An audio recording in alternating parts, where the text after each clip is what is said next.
Assalamualaikum warahmatullahi wabarakatuh. Perkenalkan, nama saya Indra Ditya Warman. Saya dari kelas A dengan NIM 2100018060. Di sini saya akan menjelaskan tentang codingan yang telah saya buat, yaitu tentang program kasir. Baiklah, untuk lebih jelasnya langsung saja kita compile and run kode-kode berikut ini. Compile and run.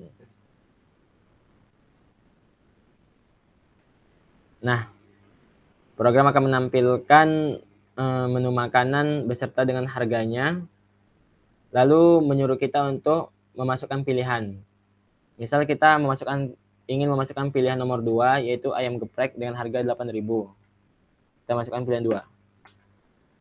Selanjutnya program menyuruh kita untuk memasukkan jumlah. Misalnya kita ingin 2 porsi, kita masukkan 2. Lalu total harganya yaitu 16.000. Jika ingin ada yang dimasukkan kembali, masukkan Y. Jika tidak, maka T. Di sini kita tidak dulu.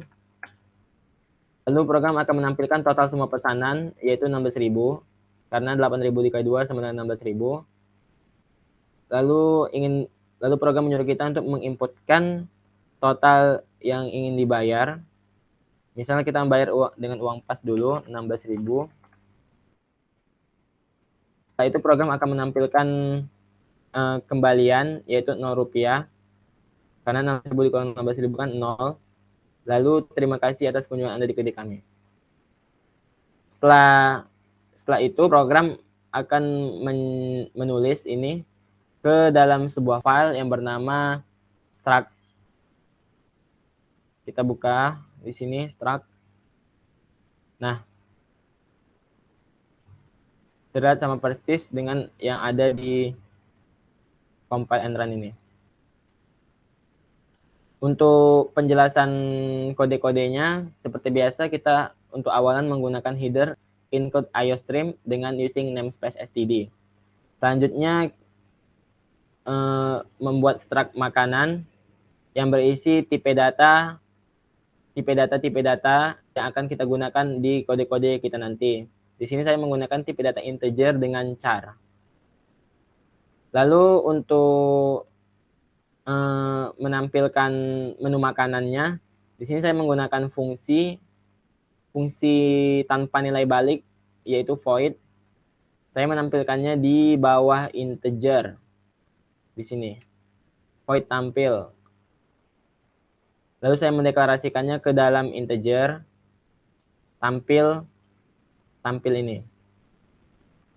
Lalu untuk penjelasan di badan mainnya atau di integer mainnya, yang pertama itu file pointer pstruct ini digunakan untuk menunjuk file yang akan digunakan untuk menulis program atau mencetak program kasir ini nantinya.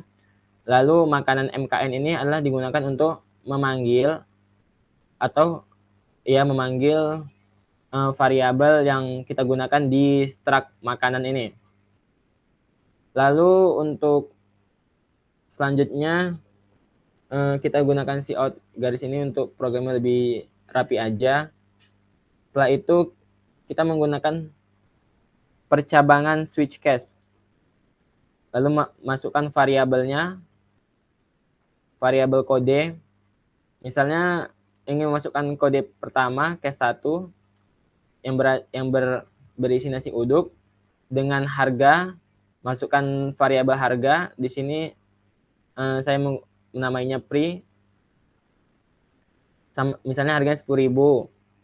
Lalu masukkan jumlah, masukkan variabel jumlahnya. Di sini untuk memanggil variabelnya kita gunakan mkn.jml1. Kenapa kita menggunakan mkn? Karena kita tadi menggunakan struct ya. Kita tahu kalau untuk memanggil struct itu kita menggunakan nama struct yang tadi ini mkn, baru titik, baru nama variabelnya. Lalu selanjutnya untuk total harganya, di sini kita telah menuliskan rumusnya. Rumus total harganya tot 1 sama dengan tot 1 ditambah harga dikali jumlah. Lalu jika ingin masih ada ditambahkan, kita masukkan ke dalam variabel mat. Lalu kita jangan lupa untuk break supaya programnya tidak berjalan terus atau supaya programnya nanti berhenti. Lalu untuk case keduanya sama saja. Di sini di case keduanya atau di kode keduanya kita punya menu ayam geprek dengan harga 8.000, masukkan ke dalam variabel pre, lalu jumlahnya masukkan ke variabel jumlah 2. Kalau tadi kita masukkan ke variabel jumlah 1. Sekarang kita masukkan ke variabel jumlah 2. Lalu untuk rumusnya, rumus untuk menghitung total harganya, kita masukkan ke variabel total 2 dengan rumus total 2 ditambah harga dikali jumlah 2. Lalu selanjutnya masukkan kembali jika ingin masih ada tambahkan Y atau T, masukkan ke variabel mat lagi, lalu break. Begitu juga untuk case ketiga, case keempat, dan case kelima sama saja. Jika user tidak memasukkan salah satu dari 5 case ini, maka program akan otomatis default, yaitu menampilkan kode yang Anda masukkan tidak ada. Lalu untuk perulangannya, kita di sini menggunakan perulangan do while. Jika user memasukkan Y, maka program akan mengulangi menu-menu berikut ini. Lalu selanjutnya ada pstruct sama dengan fopen. Ini adalah untuk menyuruh program membuka struct yang tadi ditampilkan ini ke dalam file, atau untuk membuka file struct ya. Membuka file struct ini adalah untuk mencetaknya ke dalam file-file tersebut. Lalu setelah itu, untuk total semua pesanan kita gunakan variabel total. Untuk dibayar kita gunakan variabel bayar. Rumusnya untuk kembalian juga kita gunakan variabel kembalian. Rumusnya bayar dikurang total. Selanjutnya untuk itu program akan kembali menulis ke dalam file struct tadi yang kita deklarasikan di awal ini. Selanjutnya untuk kembalian masukkan ke dalam variabel kembali. Setelah itu, terima kasih atas kunjungan Anda di kedai kami.